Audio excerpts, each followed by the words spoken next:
Mahal na Pangulo, mga kasamahan,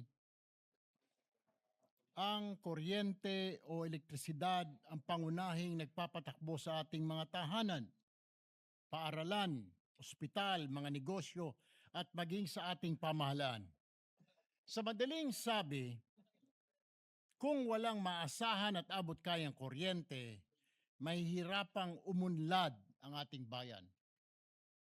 Ngunit kamakailan lamang nag-number 1 po ang Pilipinas sa Southeast Asia.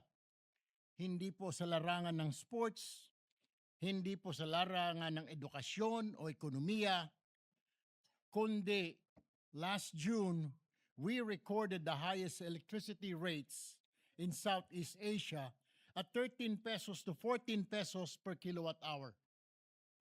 Sa bawat pagtaas po ng singil sa kuryente, nababawasan po ang budget ng pamilyang Pilipino para sa pagkain, pambili ng gamot at pagpapaaral ng mga anak. Every peso added to the electricity bill is a peso taken away from a Filipino family's take-home pay. Mr. President, batid ko na hindi sapat na magreklamo lamang tayo sa mataas na singil sa kuryente. Bilang mga mambabatas, tungkulin nating kumilos para maibsan ang paghihirap ng ating mga kababayan. Accordingly, this representation has filed 3 complementary measures aimed at providing immediate and meaningful relief to Filipino consumers. Una, ang proposed Senate Resolution number 537 na naglalayong imbestigahan ang kasalukuyang pulisiya ng paniningil ng systems loss charge. Ang systems loss ay binubuo ng technical losses na natural na nangyayari sa transmission at distribution ng kuryente. At ang non-technical losses dulot ng illegal connections, jumper, meter tampering at pagnanakaw ng kuryente. Maaring may legal at technical na batayan ng systems loss charge. Ngunit isang bagay ang malinaw, Ginoong Pangulo. Hindi naman po kasalanan ng ordinaryong mamayan ang pagkawala ng kuryente sa linya. Bakit po siya ang magbabayad nito? Ikalawa, ang Senate Bill number 2340 na nag-exempt sa systems loss charge mula sa 12% value-added tax o VAT para sa residential consumer. Sa ating kasalukuyang sistema, may systems loss na, may VAT pa na binabayaran tayo.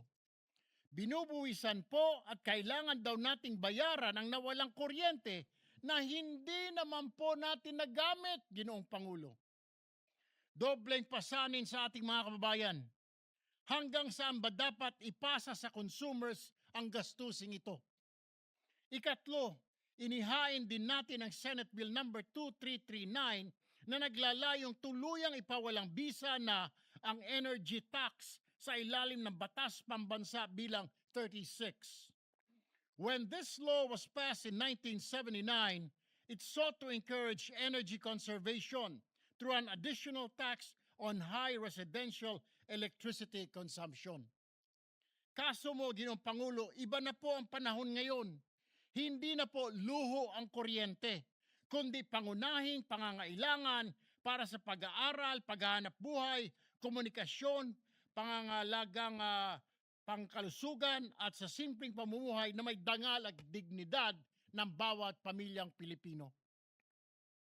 Ang bawat pisong matitipid sa electric bill ay maaaring maging dagdag sa pagkain, gamot, matrikula at emergency fund ng isang pamilya.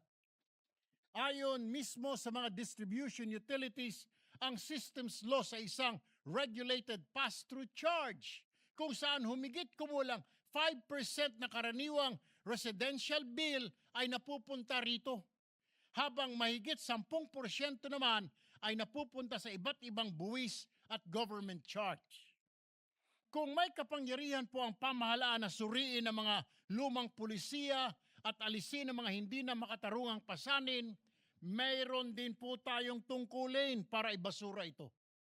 If we are serious about easing the burden on our people, then we must have the courage to revisit policies that have long been accepted but may no longer be fair, Mr. President.